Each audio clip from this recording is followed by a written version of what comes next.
Bismillahirrahmanirrahim. Alhamdulillahi rabbil alamin, wassalatu wassalamu ala rasul rabbil alamin, nabiyyina wa habibina wa qudwatina Muhammad ibn Abdullah wa ala alihi wa sahbihi wa man walah, amma ba'du. Sambungan pelajaran kita dalam kitab Fathul Mu'in. Dalam kita sudah masuk ke bab wasunna lil ghusli al wajibi wal mandub, iaitulah perkara-perkara sunat yang kita boleh lakukan ketika mandi wajib, mandi hadas, dan juga ketika mandi biasa. Dalam kitab kita ni Tuan Syekh senaraikan sebanyak 14 perkara. 14 perkara. Kita pergi satu-satu secara ringkasnya, insya-Allah. Tengok kitab. Kalau edisi baru ni, warna hijau ni muka surat 36. Kalau hak lama cetakan awal dulu, muka surat 33.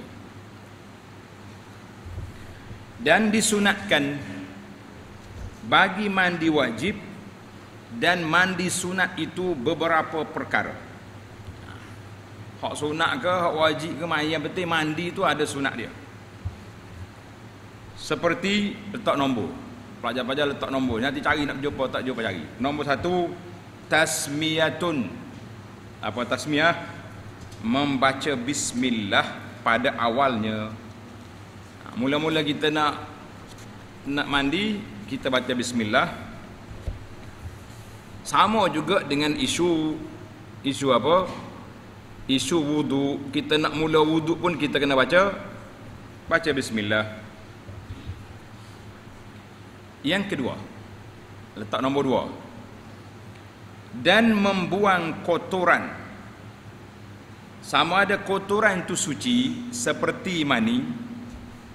Mani ini dia cuci, tapi orang tak boleh makan.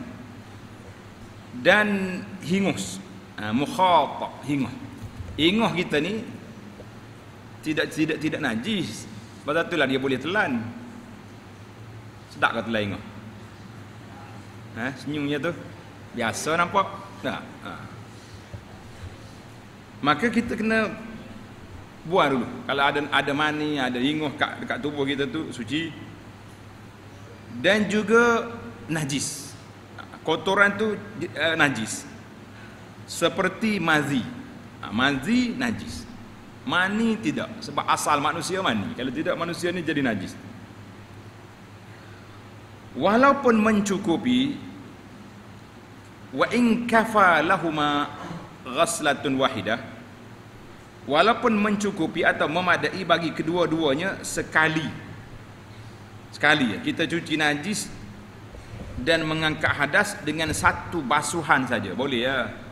Kita buat sekaligus dibenarkan. Dan hendaklah kencing bagi orang yang keluar mani sebelum ia mandi.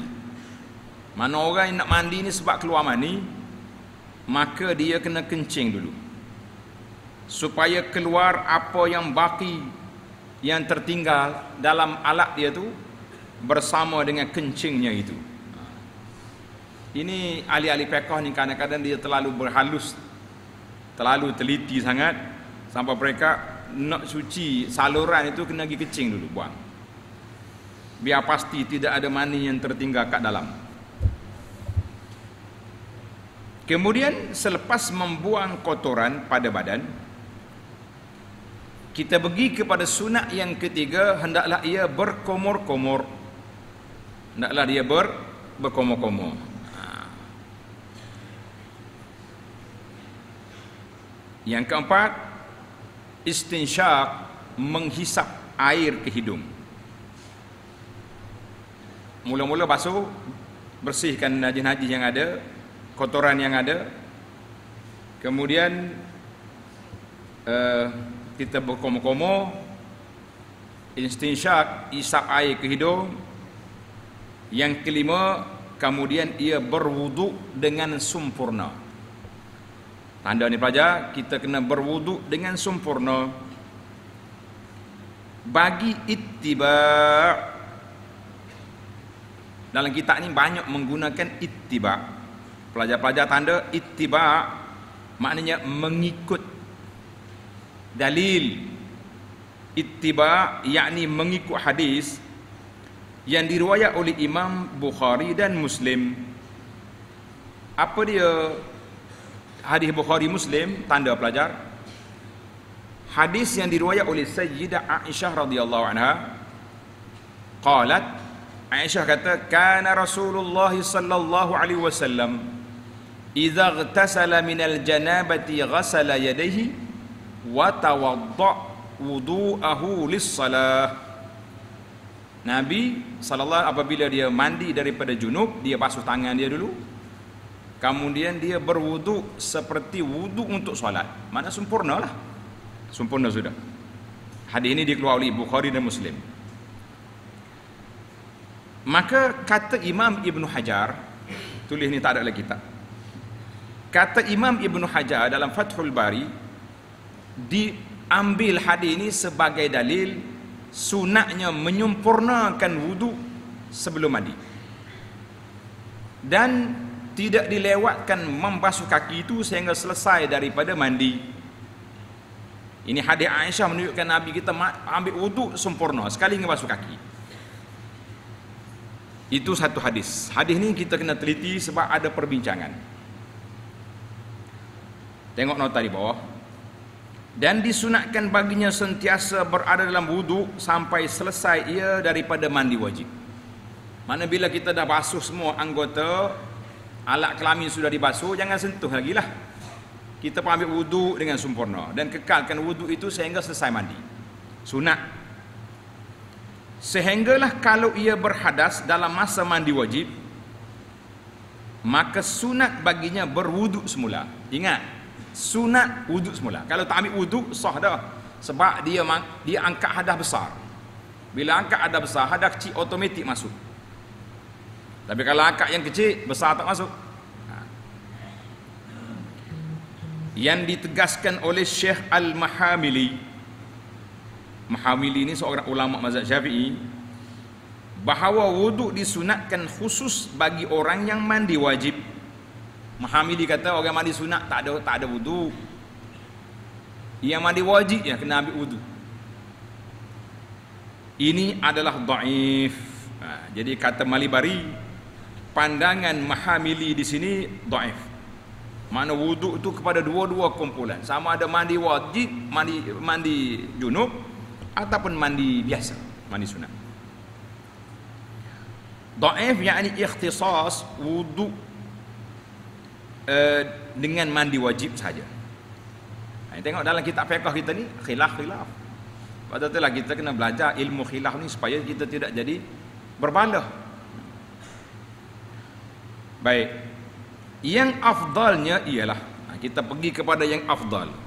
Sebab kita kata khilaf ulama di sini, yang afdalnya ialah tidak memperlewatkan membasuh dua tapak kaki daripada mandi wajib. Itu afdal. Afdal la yuakhir. Jangan dilewatkan. Maknanya kita ambil wuduk, biar sempurna sekali ngebasuh kaki. Itu maksud dia. Sebagaimana yang dinyatakan dalam kitab Raudah. Kama sarraha bihi fi ar-Raudah. Tengok. Salah cetak ditulis Al-Kitab Ar-Raudah lah. Buang alif lam yang pertama. Kalau tidak dia tak jadi idhafah. Kitab Ar-Raudah. Nama kitab Imam Nawawi, nama dia Raudatut Talibin. Tulis nama kita. Raudatut Talibin wa Umdatul Muftin. Itu nama penuh kitab dia. Walaupun sabit memperlewatkan membasuh keduanya kakinya dalam riwayat hadis Bukhari. Asal tu anak kata, para pelajar sekalian, kita belajar hadis malam ni. Sebab tahu Syekh awak mari, kita mari. Dalam hadis yang riwayat oleh Bukhari daripada Sayyidah Maimunah. Tulis nama isteri Nabi Maimunah. Dia kata apa? Bila dia cerita tentang sifat mandi hadas, dia kan isteri Nabi, dia tengok Nabi mandi. mungkin mandi sama-sama. Maka dia kata summa tawadda wudu'ahu lis-salah. Kemudian Nabi kita ambil wudu untuk solat. Kemudian dia siram air atas kepala dia 3 kali. Kemudian dia basuh semua tubuh dia. Ini. Summa tanaha an maqamihi zalika faghasala rijlaihi. Nabi pindah tempat dia mandi tadi, baru dia basuh kaki. Maknanya hadis ni dalam Bukhari juga dan Muslim daripada Maimunah. Hadis Aisyah tadi jelas. Basuh full. Hadis Maimunah ni Nabi kita basuh kaki setelah dia pindah tempat. Wa fi lafzil Bukhari, ada lagi lafaz Bukhari kata tawadda'a Rasulullah sallallahu alaihi wasallam wudu'ahu lis-salat ghaira rijlaihi. Nabi kita ambil wudu seperti wudu solat lain daripada 2 kaki. 2 kaki tak basuh.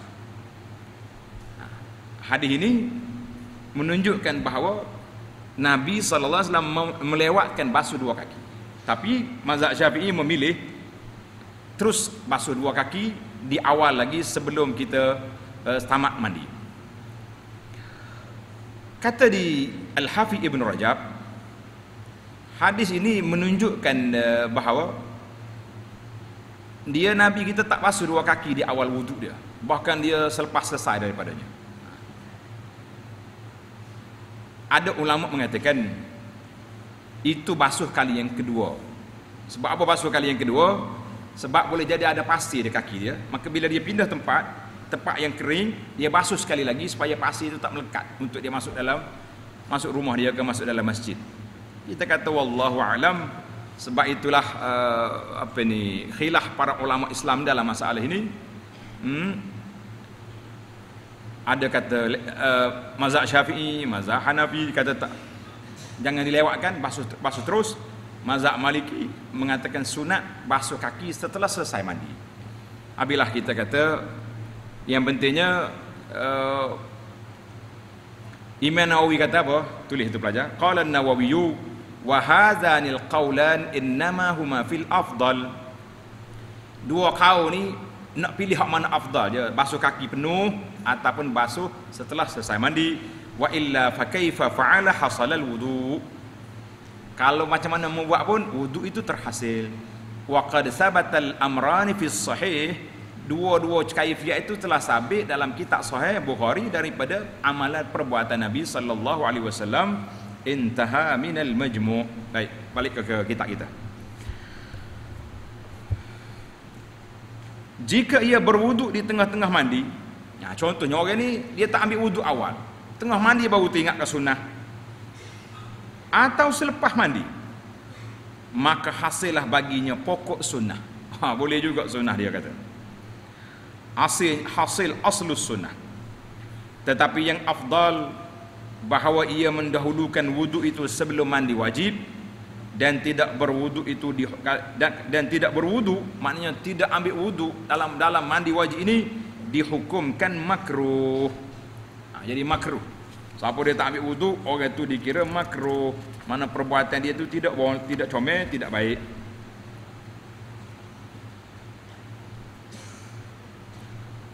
Dan hendaklah ia berniat dengan wuduk itu sebagai sunat ghusl, sunat bagi mandi wajib. Orang tanya wuduk apa, ambil itu wuduk sunat bagi mandi wajib. Kalau ia berjunub dengan tidak ada hadas kecil, tanda ni pelajar, ini dia panggil teka-teki pekoh. Boleh ke seorang berjunub tapi dia tak ada hadas kecil? Tulis soalan ni menarik. Jawabnya boleh. Macam mana cara? Contohnya ia keluar mani kerana semata-mata berfikir atau melihat perempuan. Maknanya dia memikir khayal, keluar mani. Dia bukan hadas kecil, dia hadas besar saja. Hadas kecil tak. Tapi kalau dia tidur, dia bermimpi lain sebab dia sudah tidur.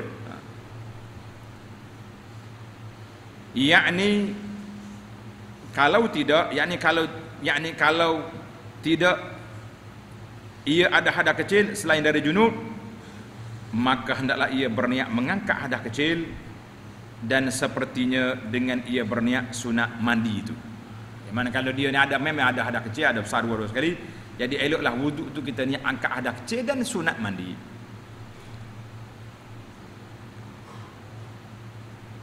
Bagi keluar dari khilaf ulama, pihak yang mewajibkannya, ada ulama kata wajib, dalam berpendapat bahawa hadas kecil tidak hilang dengan sendirinya setelah mandi wajib.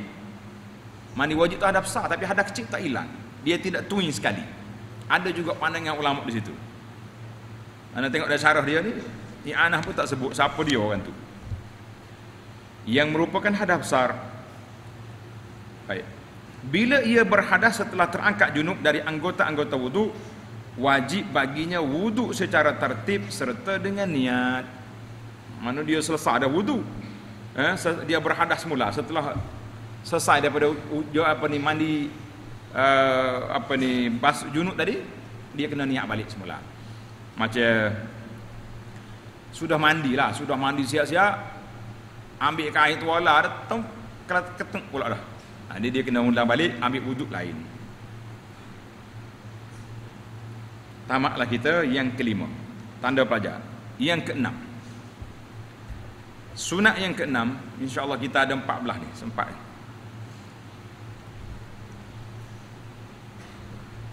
Yang keenam, dan sunat bersungguh-sungguh teliti di dalam membasuh ma'atif.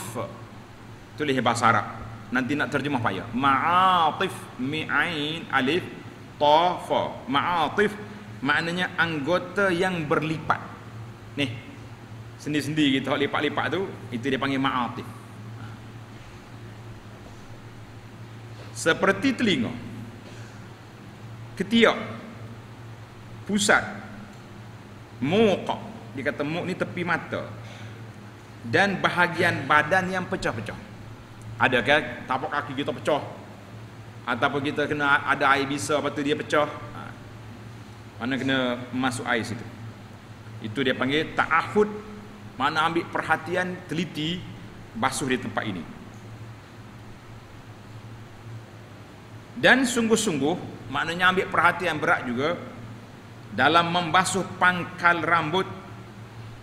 Pangkal rambut kita, takut dia ada kelimomo, tak apa air, ada macam-macam penyakit kan. Kadang-kadang orang ni ialah penyakit badan ke penyakit apa. Kemudian ia menyiram kepalanya dengan air banyak sesudah diuraikan. Maknanya rambut dia pasti dah terbuka, barulah kita siram dengan air yang banyak. Kalau ada rambut padanya, kalau rambut tak ada atau rambut pendek macam kita ni, taklah masalah. Selain dari orang yang kudung tangan kaki, tidak disunatkan mendahulukan kanan pada membasuh kepalanya. Kemudian ia membasuh badan bahagian kanan, kemudian bahagian yang kiri. Dia kata kalau orang aqta', apa dia mana aqta' ni? Orang yang tidak ada tangan.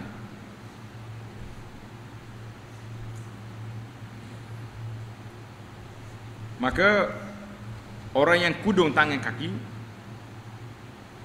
tidak disunatkan mendahulukan pada membasuh kepala. Dia gini, kita nak suruh nampak kita ni mula alik kanan, maka kita basuh kepala kita pun bawa air, getah air tu ataupun timba, basuh sebelah kanan dulu atas kepala. Tubuh macam tu juga nanti. Kalau kita duduk di bawah dus, baik hujan, Allah kepala kanan. Jadi terhasillah dia panggil asal sunnah Nabi sallallahu alaihi wasallam itu.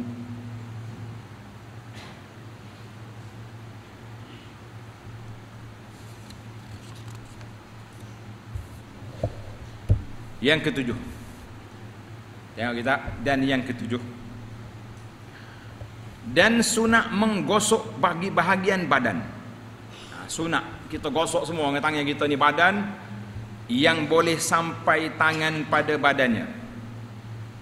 Mana kalau tangan kita boleh sampai tangan, holor tangan bapak gosok. Tapi tak perlulah buat gotong royong nak panggil orang tu mai gosok lah, kita sendiri je buat. Setakat mana tangan kita boleh sampai. Sebagai keluar dari khilaf pihak yang mewajibkannya. Ini jelas tanda ni. Di antara yang mewajibkan gosok ni dalam mandi ni, iaitulah mazhab Imam Malik. Mazhab Imam Malik An-nadalka fardun min faraidil ghusl. Gosok-gosok tubuh tu salah satu daripada kewajipan, wajib mandi. Kena gosok. Mazhab apa? Tanda itu mazhab Malik, mazhab Maliki. Mazhab lain kata sunat gosok. Kecuali kita pasti tak sampai air, itu tak boleh lah. Kena gosok lah, kan?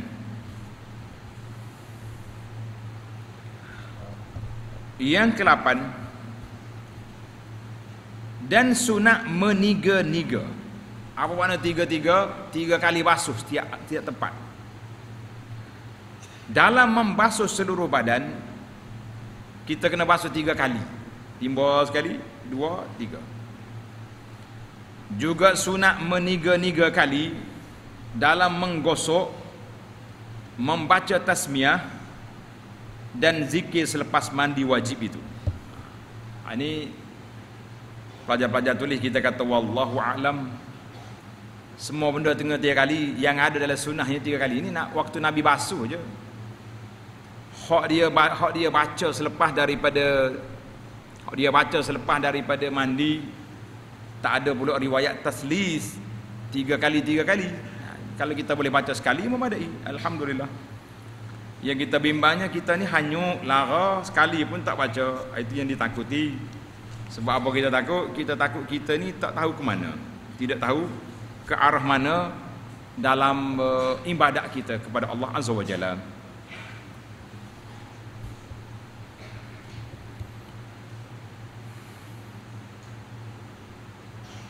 Baik. Dan di dalam air yang tidak mengalir. Kita mandi dalam air kolam, air tak mengalir. Kolam besar lah, jangan macam kolam kita ni, kolam asrama jangan mandi. Orang macam mana orang nak guna air pula lepas awak duduk berkubang kat situ? Ini bahaya, jangan mandi. Allahu Akbar. Waktu dulu di bawah perpustakaan kita tu, ujung dia tu, itu dia panggil balai sah lama. Ada kolam besar, kolam. Satu malam bising budak-budak ni. Rupanya ada seorang pakcik, entah macam mana, silap teknikal apa, dia pergi mandi dalam kolam tu. Mandi. Dia kata dia tu naga. Naga dia. Jadilah istilah naga. Mana budak-budak hak nakal, semua orang panggil naga belaka. Cerita naga. Sanak naga tu mari situlah. Mati dah pakcik tu, Allah yarhamhu. Dia masuk dalam kolam tu pun dalam suasana yang tak ingat dah dia. Orang panggil mukharrif. Nyayuk gitu, masuk dalam tu. Tapi budak-budak biasalah, tengok benda pelik gini kak, boleh faedah lah bagi dia kan. Lepas pada tu kak, terkenal lah di sini istilah naga diguna kepada orang yang nakal-nakal gitulah, orang panggil naga. Baik, kita balik ke tajuk kita. Lupakan naga. Dan di dalam air yang tidak mengalir, mana kalau kita mandi dalam air yang tak mengalir, hasil meniga-nigakan itu dengan bergerak seluruh badan 3 kali. Mana kita bangun, sekali lagi bangun, 3 kali cukup. Dengan isyarat gitulah. Walaupun tapak kakinya tidak berpindah ke tempat lain. Walaupun kaki di situ lah, cuma dia menyelai, dia bangun, gerak di atas dasar yang aujuhnya, di atas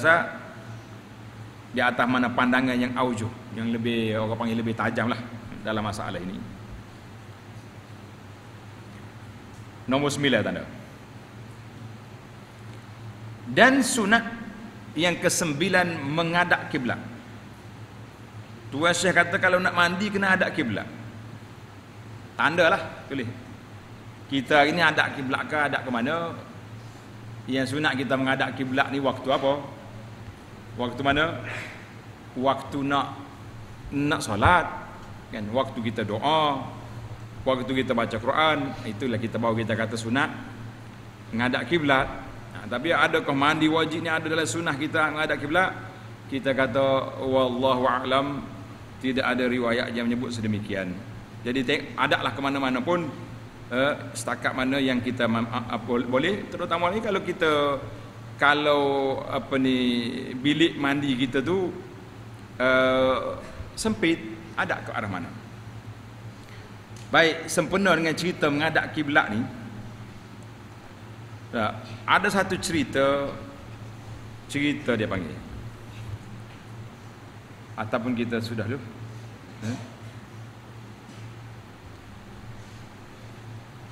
Ini dia panggil jawapan nakal.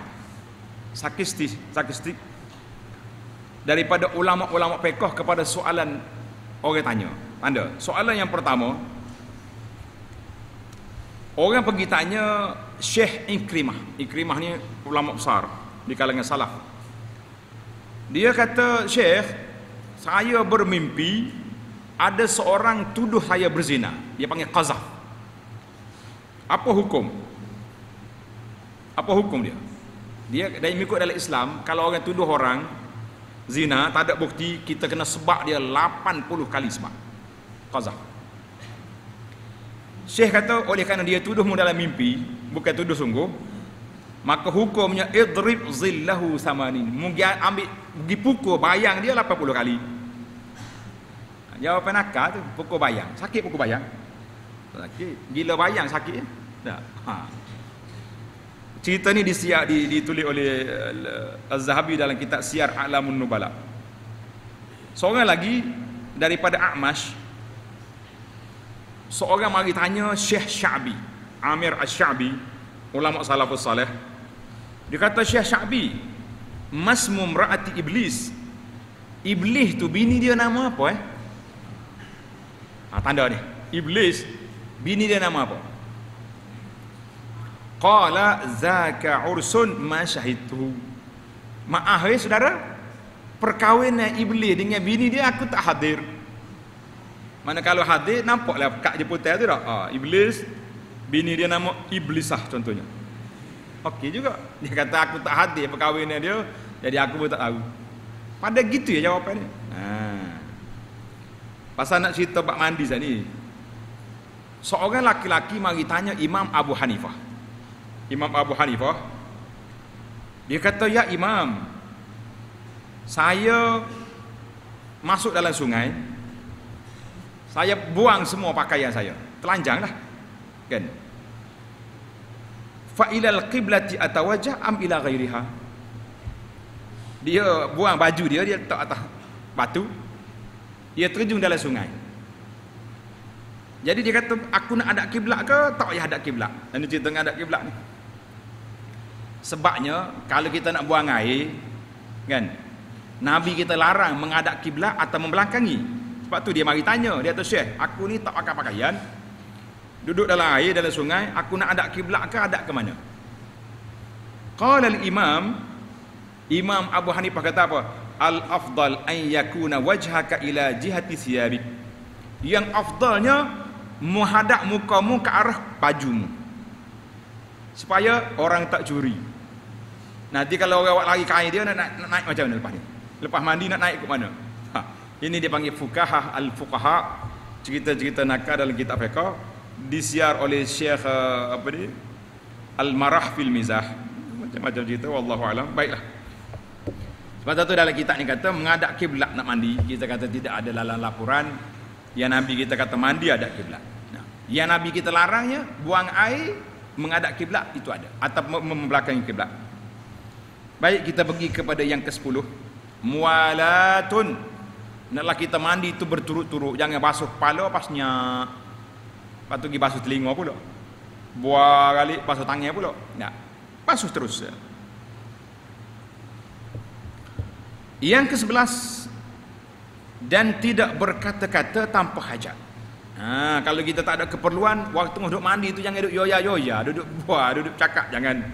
Ni ada setengah budak ni jangan main kalau dia mandi, Allahu Akbar, bunyi macam duduk dalam zoo negara. Bunyi macam duduk mana macam dalam zoo negara. Boleh ke mandi macam tu?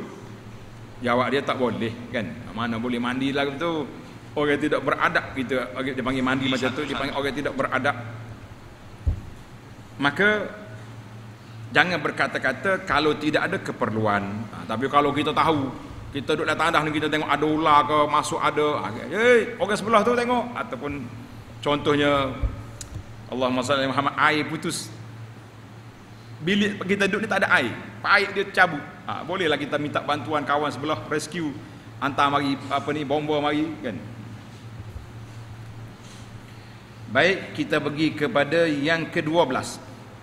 Dan sunat tidak menyapu air pada anggota tanpa keuzuran. Kalau ada keuzuran tidak mengapa. Contohnya bila kita sudah mandi kan, jangan tansyif mana keringkan. Tansyif mana kita jangan keringkan badan kita tu daripada air, biar dia kering sendiri. Kalau orang mandi tengah padang, mandi di telaga boleh je, tapi kalau mandi dalam bilik air nak tunggu kering sampai bila? Orang nak azan dah. Jadi kita boleh keringkanlah. Ataupun musim sejuk, nak tunggu kering tu apa kata biru lah kita kan. Yakni tidak sunat meninggalkan menyapu air itu. Yang ke-13, dan disunatkan membaca 2 kalimah syahadah yang mutaqaddimah. Mana 2 kalimah syahadah? Ingat tak waktu kita belajar bab wuduk dulu? Setelah kita selesai daripada wuduk, kita kata apa? Dalam hadis yang sahih, bila selesai daripada wuduk, Nabi kata membaca asyhadu an la ilaha illallah wahdahu la syarikalah wa asyhadu anna Muhammadan abduhu wa rasuluh. Siapa dia baca doa ni, nescaya Allah Taala buka 8 pintu syurga, dia boleh pilih pintu mana nak masuk kan. Dan kita juga diminta baca Allahumma ja'alni minat tawabin waj'alni minal mutatahhirin. Hadis ni, hadis yang pertama tadi riwayat oleh Imam Muslim sahih, yang ni dibawa oleh Tirmizi juga sahih. Ada juga riwayat yang mengatakan subhanakallahumma wa bihamdik asyhadu an la ilaha illa ant astaghfiruka wa atubu ilaik. Habis dah sekata. Ini tanda pelajar tepi kitab. Ini bacaan yang sahih di dalam selepas kita berwudu. Adapun selepas mandi, Nabi tak sebut macam hadis ni. Maka kata di para ulama, fama yuqalu wa yuf'alu 'inda al-ightisal huwa ma yuqalu wa yuf'alu 'inda al-wudu. Bacaan-bacaan yang kita nak baca lepas mandi sama dengan apa yang kita baca selepas wudu. Sebab wudu itu mengangkat adah kecil, mandi angkat adah besar. Wudu ini kita bersih separuh anggota-anggota kita, dan mandi kita bersih semua sekali. Maka elok kita buat. Cuma Tuan Syekh kita ulang balik. Sedangkan dalam matan Fathul Mu'in tidak ada. Dalam matan sini tidak ada. Sebab satu dia tak dalam kurungan bacaan. Contohnya baca inna anzalnahu. Alhamdulillah, ana dah huraikan bacaan-bacaan ini tidak warid, tidak sahih daripada Nabi sallallahu alaihi wasallam. Tak sahih daripada Nabi sallallahu alaihi wasallam. Sebab hadis baca inna anzalnahu fi lailatul qadri selepas daripada wudu itu, para ulama mengatakan hadis itu maudhu'. Hadis itu maudhu', maknanya jangan diamalkanlah, tak boleh. Ada ulama kata isfi isnadihi kadzab. Jadi kita tulis tepi kita penjelasan tentang bacaan-bacaan ini telah dihuraikan dalam siri yang ke-9. Tengok dalam rakaman kita siri yang ke-9 dalam kitab Fathul Mu'in. Tamatlah kita dari sudut bacaan. Baik, kita pergi kepada penjelasan yang ke-14. Yang ke-14. Ataupun secara ringkasannya, ulama kata bacaan selepas mandi sama seperti bacaan selepas wudu. Tadilah kita tasyahud syahadah situ, kemudian Allahumma ja'alni minat tawabin, kemudian subhanakallah hamdika, cukup setakat itu. Baiklah, yang keempat, yang ke-14. Dan yang ke-14, sunat yang ke-14, disunatkan juga seorang itu tidak mandi wad junub atau lainnya seperti wudu di dalam air yang tidak mengalir. yang airnya tidak menjadi banyak, mana air itu tak mengalir tapi bukan banyak. Kalau banyak seperti lautan, seperti sungai, kolam, tak apa. Tapi air sikit lah, cukup 2 kolah. Kalau kita masuk, orang tak masuk dalam pada tu. Dah. Dia ni jangan ni nyokorek basuh gosok apa kat sini. Jadi orang akan jadi cemar, rasa jijik, rasa tak selesa walaupun air itu cukup 2 kolah. Jangan buat. Itu pembaziran dan mengenanya orang lain. Misalnya seperti air telaga dari mata air yang tidak mengalir. Mata air kecil, kita pergi masuk dalam tu. Kalau airnya dicedok, maka itu adalah yang lain pula. Jadi air sikit tapi kita cedok air, siram kat luar, bolehlah.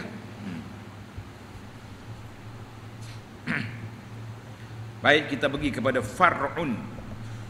Far'un itu makna cawangan, maknanya masalah cabang. Itu makna far'un. Bila seseorang mandi kerana berjunub dan juga sekaligus niat mandi seperti mandi Jumaat. Dia nak mandi, dia berjunub pagi Jumaat. Hari Jumaat ni kita nak pergi solat Jumaat, kita sunat mandi Jumaat. Boleh ke tidak dia jamak? Twin niat. Tengok dalam kitab ni kata apa? Law irtasala li janabatin wa nahwi jumu'atin bi niyyatihima hasala.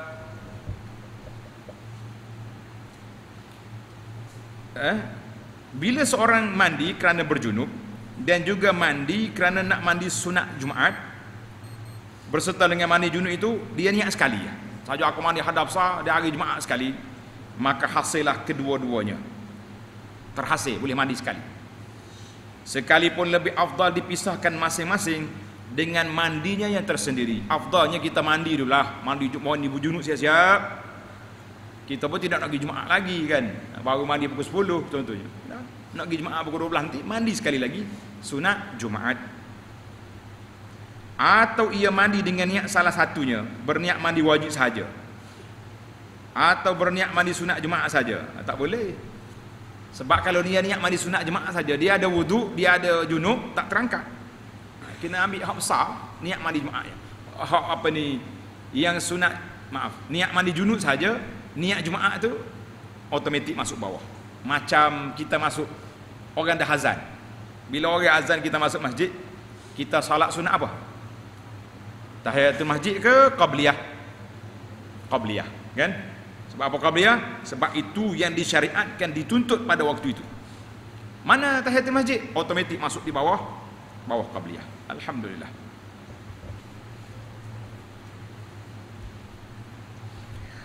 Baik, kita pergi kepada berniat satu saja, maka hasil yang satu itu yang diniatkan itu tidak terhasil yang tidak diniatkan itu. Jadi bahayalah kalau dia ada junub pergi niat sunat. Baik, andai kata masalah cabang.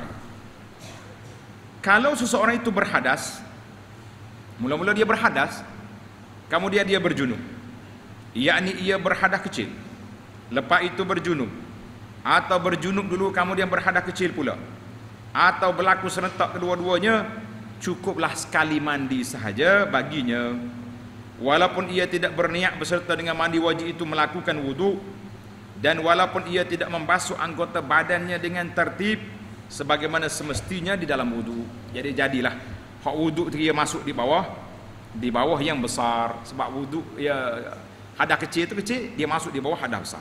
Kita kata alhamdulillah, jangan menyusahkan lebih-lebih lagi. Seandainya tidak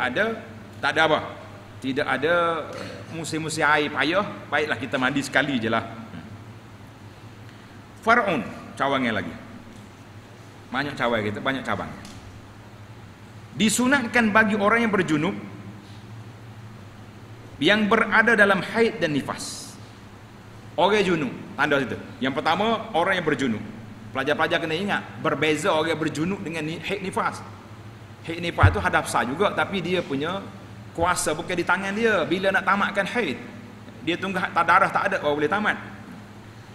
Orang yang berjunub dan orang yang berada di dalam haid dan nifas selepas putus darahnya, makna darah tak ada dah, cuma dia malah mandi lagi, sejuk, nak mandi subuh nanti contoh, supaya membasuh kemaluannya dan ia berwudu untuk tidur, untuk makan, untuk minum, dan dimakruhkan melakukan sesuatu dari perkara-perkara itu, yakni tidur, makan dan minum dengan tidak berwudu terlebih dahulu seperti berhadas besar itu. Jadi kita kena ingatlah para pelajar sekalian, ingat baik-baik, letak garisan di bawah. Adapun wanita haid dan nifas yang masih keluar darah, maka tidak sunat sama sekali mereka mengambil wudu. Tuan Syekh kata ni, tapi bagi orang junub, naam, disunat ambil wudu untuk mengurangkan janabah dia. Bagi orang haid, lah. Kecuali haid dah kering, cuma dia tak nak mandi lagi, itu yang kata sunat berwudu seperti janabah tadi. Tamatlah kita. Kita pergi pada sikit lagi. Dan sebagaimana dan saya gianya. Tulis tepi kita, hukum potong kuku dan rambut sebelum mandi junub, boleh ke tidak? Dan saya gianya sebelum mandi wajib itu, hendaklah jangan ia mencukur rambut, jangan cukur, mengerak kuku, dan juga mengambil darah. Dia tak mandi junub, tiba-tiba orang mari derma darah, ataupun orang nak ambil teh, dia demam ke tidak. Kerana itu akan dikembalikan kepada orang yang berkenaan dalam keadaan junub. Kalau ianya dibuang sebelum mandi junub, kecuali dibasuhkan dahulu dengan niat mandi wajib sebelum dibuang. Faham ke tidak dia punya tajuk ni? Dalam tajuk ni, dalam kitab kita kata tak boleh kita, orang yang dalam haid, orang yang dalam junub, jangan potong kuku, jangan potong rambut. Sebab apa? Kalau kita potong, mana dia pergi tanpa mandi, esok di akhirat esok Allah hantar balik mari, anggota-anggota ni tak mandi lagi. Ini dalam kitab ni kata. Baik, kita tengok macam mana perbahasan para ulama dalam masalah ini. Benar ke tidak? Tengok soalan. Mana dalam kitab fiqh kita, fiqh Fathul Mu'in, dalam Al-Iqna, semua mengatakan la yanbaghi an yahlika aw yuqallim aw yastahidda aw yukhriju daman. Sebab apa? Kerana dikata di akhirat esok anggota-anggota ini akan dikembalikan dalam keadaan junub. Baik. Menurut Syekh, ada seorang ulama nama dia Syekh Atiyah Saqar. Atiyah Saqar ni ulama besar di Al-Azhar Mesir. Ana pilih orang ini, banyak lagi ulama lain, tapi kita ambil yang Azhari supaya sahabat-sahabat kita suka dengar. Al-Laqa Syekh Atiyah Saqar, ulama Azhar, dia kata, lakin hazal kalam la dalila fihi ala man'i zalika asna al-janabah. Syekh Atiyah kata tidak ada dalil daripada Quran, daripada hadis Nabi sallallahu alaihi wasallam yang menunjukkan bahawa larangan potong kuku, potong rambut bagi orang yang berjunub. Wala fi mutalabatil juz' al-mafsul, tidak ada dalil juga bahawa bahagian yang terpotong tadi akan dikembalikan kepada tuan dia pada hari kiamat dalam keadaan junub. Itu khulasah kepada kata-kata Syekh Atiyah. Maka seorang ulama salaf dia kata apa? Qala Ata yahtajimul junub wa yuqallim azfarahu.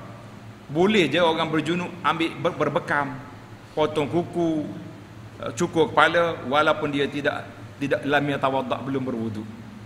Kata-kata Ata ni disiar oleh Imam Al-Bukhari. Maka para jemaah sekalian, kita mengatakan la haraja, tidak ada kesalahannya. Panjang lagi lah hujah ni kalau baca dalam fatwa Syekh ni. Dia kata dia bawa pandangan-pandangan ulama-ulama yang terdahulu. Cukuplah kita kata bahawa tanda tepi kitab terpelajar, tidak ada dalil daripada kitab dan sunnah melarang daripada potong rambut, potong kuku dalam ketika berjunub.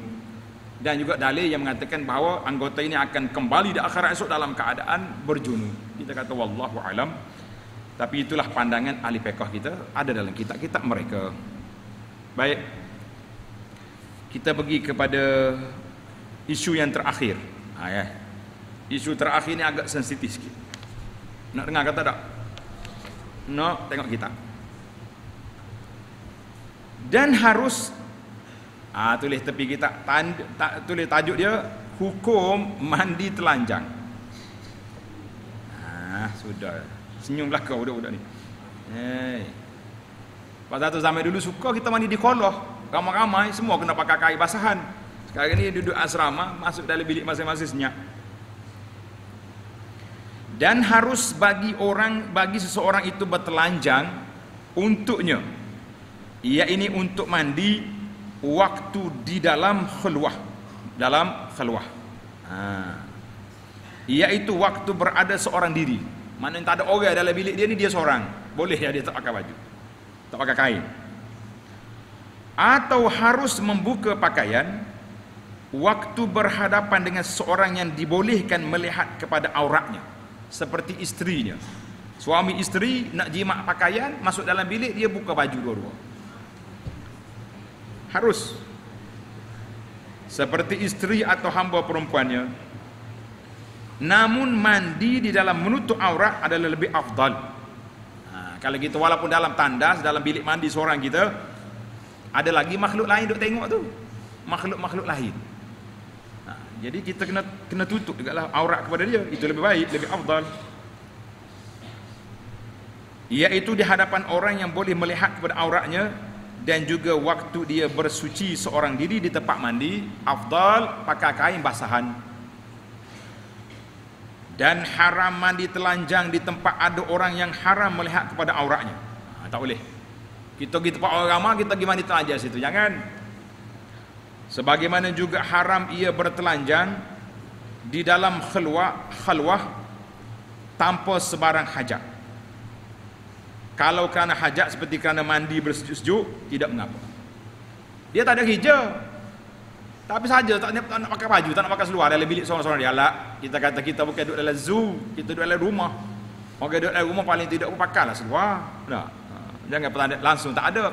Kalau orang mari apa ni emergency, tuan tolong saya. Dia bangun cengok, nak apa? Dia kelih kawan ni, dia lompat lagi juga. Dia kata ni zoo ke rumah orang ni. Jangan cari penyakit. Dan dibolehkan bertelanjang di tempat khalwah tersembunyi bagi tujuan sekecil-kecilnya, sebagaimana yang akan diterangkan. Tuan Syekh kata dalam bab pakaian ni kita bincang lain. Alhamdulillah para pelajar sekalian, takat tu dulu. Kita berhenti di tajuk kita, wasaniha ay thani syurutis salat taharatu badanin. Dan syarat yang kedua sah salat itu, iaitulah suci pada badannya. InsyaAllah kita akan sambung dalam siri yang akan datang. Subhanakallahumma wa bihamdika asyhadu an la ilaha illa anta astaghfiruka wa atubu ilaik. Wa sallallahu ala nabiyyina Muhammadin wa ala alihi wa sahbihi ajma'in. Walhamdulillahi rabbil alamin. Wassalamu alaikum warahmatullahi wabarakatuh.